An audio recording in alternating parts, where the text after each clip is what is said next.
Happy Sunday, everybody. Steve here. Just thinking a little bit on a Sunday morning. I was talking with the ravishing Mrs. Ritter last night. And, well, over the last couple of days, we've been talking about the future. And that's where the title of this video came from.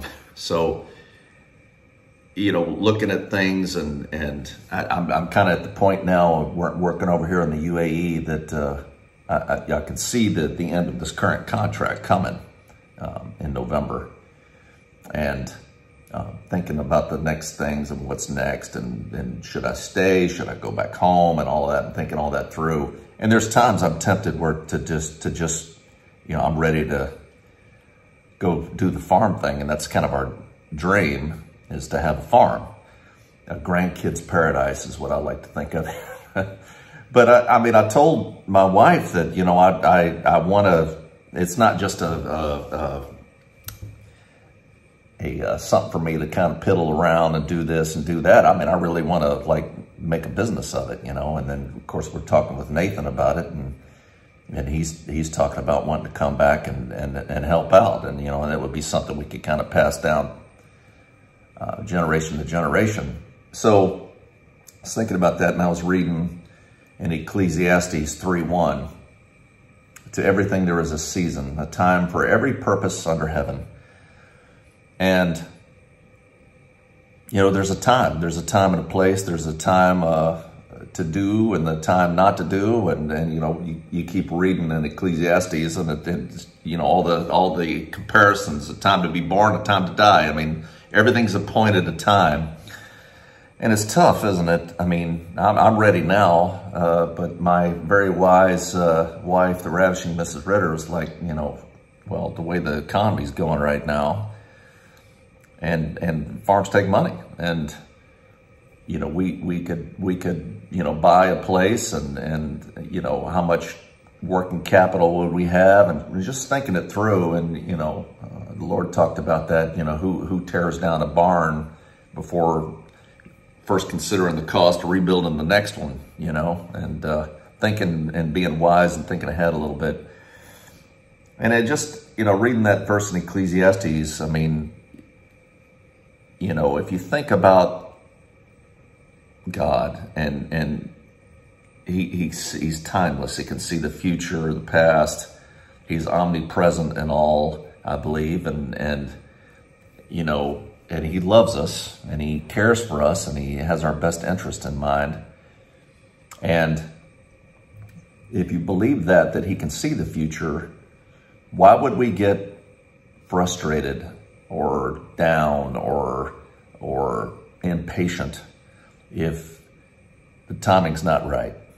And I have to kind of take a step back and think about that, you know, because I'm ready to go now. I'm looking forward to that one day, but you know, right now is not the time. And so the farm's got to wait. And how long? I don't know. This is where being patient comes in handy. It's hard to do, and you know, I think about that a lot. I've talked about this quite a bit. I mean, you know, the older I get as a parent, the more I see, you know, I mean, you know, the Bible talks about that, you know, God reveals himself through nature and the world too. God, in everything, you know, you see the Lord and how he thinks and how he loves and how he operates. And the same's true, the pattern with parenting. And I think about, as a parent, you know, you have the experience, and you've been around the block a few times, and you see things, and then your kids grow, and they're starting to come up, and you see a lot of the same, you know, and it's like, I see what's coming, you know, son or Bella, you know, I see what's coming, and you know, you would be wise to do this or that. And our children are wise, and they listen for the most part. So, but you know what? I mean, that's my thing as a parent, to have to let them learn on their own too. You know, they're grown men and growing, you know, young woman. So, you know, I always used to joke about that, teaching when I was taught in high school, and I used to talk about that, and you get these kids that think they got it all figured out. And I'm like, well, have you ever watched those wildlife shows and the ones by the rivers or the ponds and the animals coming down to drink at the watering holes? And of course, you see the water holes like full of crocodiles. And you always got they come down and the grown-ups are real wary, and they're leaning away, ready to jump back. And it's always the young ones that just have no clue, and they just walk up and stick their, walk halfway in the water, and they're usually the ones that get grabbed up. And I'm like, I used to tell those kids in high school, I'm like, that's y'all. You think you got it all figured out, but there's a lot of big crocodiles out there ready to grab you. So, and I think that it's the same, with the Lord, and now He sees us, and He's watching out for us, and He's looking out to the future for us, to help us. So in the meantime, that's just kind of a running, I don't know, just a running discussion, I guess, with myself.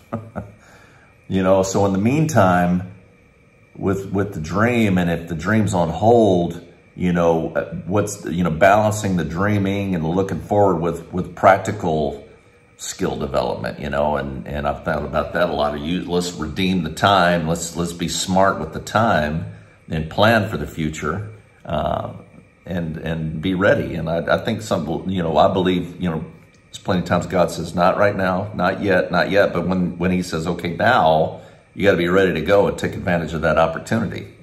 So that's kind of as we go along, with this, looking to the future, to a farm eventually one day. That's the plan, is to continue sharpening the skills and studying up on things and all. And I've been doing a lot of that, watching videos, and YouTube's great for that, for teaching. So, but it's like I've learned the hard way many times with baking. Sometimes, there's a proper time.